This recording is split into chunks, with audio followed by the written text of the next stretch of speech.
Hello friend, thank you so much and welcome back to my channel. My name is Lalita and मैं बात करती हूँ manifestation, law of attraction and spirituality की।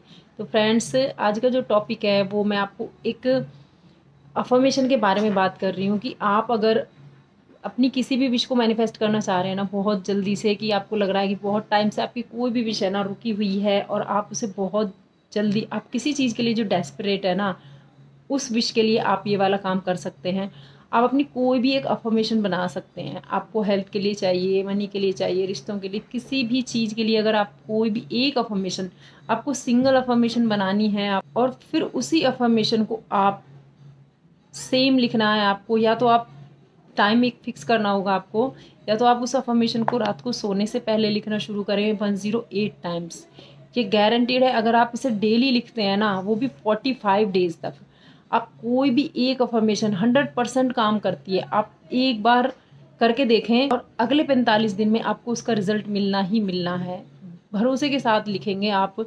और मैं कह रही हूँ कि आप सोने से पहले लिखें कोई एक अफर्मेशन। आपको जो भी चाहिए उस चीज़ के लिए आप अपनी अफर्मेशन बना लें। अगर आप अपनी सैलरी के लिए कर रहे हैं, आप फिक्स सैलरी के लिए कर रहे हैं कि आपको महीने में इतने रुपए की अर्निंग चाहिए, तो आप वो बना सकते हैं। आपका कोई हेल्थ में कोई कहीं इशू आ रहा है, कोई ब्रेक डाउन है, तो आप अपनी हेल्थ के लिए अफर्मेशन बना सकते हैं। कोई भी एरिया हो सकता है आपका जो आप चाहते हैं, तो आप उसे लगातार 45 दिन तक लिखेंगे ना, तो जब आप किसी भी चीज़ को लगातार लगातार लिखते हैं ना, तो वो आपका सबकॉन्शियस माइंड जो है ना उस चीज़ को एक्सेप्ट कर लेता है। क्योंकि सारी जो गेम है वो आपके ब्रेन की होती है। हम अपने ब्रेन को क्या दिखा रहे हैं, क्या उसे फील करा रहे हैं ना, सारी गेम होती है फीलिंग्स की भी। आप जैसा जैसा अपने ब्रेन को फील कराते हैं ना, वो चीज़ आपके पास लौट कर आने लगती है। तो आप अपने ब्रेन को सिर्फ वो चीज़ दिखाएं जो आपको चाहिए। क्योंकि हम लोग क्या करते हैं कि हम पूरा दिन भर में, या हम अपनी पास्ट लाइफ में भी देख सकते हैं, क्या हमने उन चीज़ों के बारे में बात की है कभी कि जो हमें चाहिए? हमने कभी अपने सपनों के बारे में ज़्यादा बातें की हैं? हमने सिर्फ उन चीज़ों के बारे में बातें की होती हैं जो चीज़ हमें नहीं चाहिए होती है। फिर हमारी लाइफ में वो ही चीज़ें आ जाती हैं घूम के फिर के, कैसी भी, देख कर, सुनकर या फील करके। जो सबसे बड़ी गेम होती है ना, वो होती है हमारी फीलिंग्स की। हमारी फीलिंग्स हम जिस चीज़ के लिए जितनी देते हैं ना, वही चीज़ हमारी लाइफ में बहुत जल्दी अट्रैक्ट होती है, वही चीज़ मैनिफेस्ट होती चली जाती है। हमें ये सारी चीज़ें समझ नहीं थी, नहीं पता थी, तो कोई बात नहीं, बट अगर हम आज इन सब चीज़ों को जान रहे हैं ना, तो इन चीज़ों को अपनी लाइफ में अप्लाई करना सीखें। मेन काम होता है अप्लाई करने का।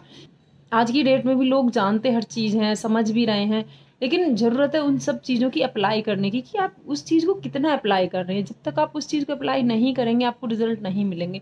कुछ भी देखने से, सुनने आपको अच्छा ज़रूर लग सकता है, बट अगर आपको रिजल्ट चाहिए तो रिजल्ट के लिए तो आपको चीज़ों को अपनी लाइफ में इम्प्लीमेंट करना ही होगा।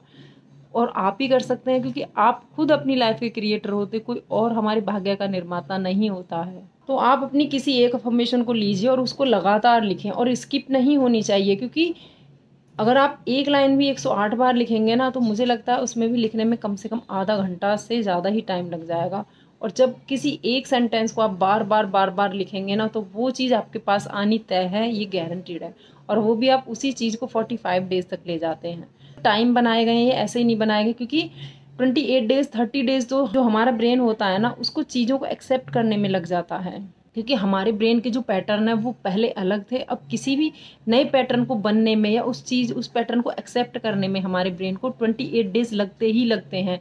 इसीलिए कोई भी रिचुअल करने को कहा जाता है तो 21 डेज, 30 डेज, 40 डेज, 45 डेज। और अगर आपको ज़्यादा रिजल्ट चाहिए तो आप उसको 60-90 डेज तक भी ले जा सकते हैं। तो इसीलिए डेज का अपना महत्व है। इसलिए किसी भी काम को करने के लिए एटलीस्ट 30 डेज तो कहा ही जाता है कि आप 30 डेज तक कंटिन्यूअसली उस काम को करेंगे, तो उस काम के जो चांसेस है ना, वो 100% बन जाते हैं कि वो काम होगा ही होगा। और जब आप अपनी कोई अफर्मेशन लिख देना नेक्स्ट 45 डेज के बाद, तो उसको लेट गो जरूर करना। फिर डेस्परेट नहीं रहना कि कैसे होगा या नहीं हो। इसलिए सिर्फ और सिर्फ अपना काम करें, अपनी अफर्मेशन को लिखें और उसके बाद लेट गो जरूर करें। सरेंडर की भावना बहुत, छोड़ देना बहुत ज़रूरी होता है। तो उस चीज़ के पाने के जो है ना चांसेस, वो कई गुना बढ़ जाते हैं जब आप यूनिवर्स पे ट्रस्ट के साथ सरेंडर करते हैं कि अब मैंने अपना काम कर दिया और होगा ही होगा। जैसे आपने कोई कहीं पर ऑर्डर किया है, किसी सामान, आप कहीं रेस्टोरेंट में गए या आपने ऑनलाइन पेमेंट की है, तो आपका सामान आता ही आता है ना। तो ठीक उसी तरह से आप यूनिवर्स पे भी भरोसा करें, सरेंडर करें, तो आपकी जो इच्छा है ना वो पूरी होगी ही होगी, 100% होगी। तो थैंक यू सो मच मेरी वीडियो को देखने के लिए, मुझे सपोर्ट करने के लिए आप सभी लोगों का दिल से शुक्रिया। मिलते हैं नेक्स्ट वीडियो में, तब तक के लिए बाय बाय।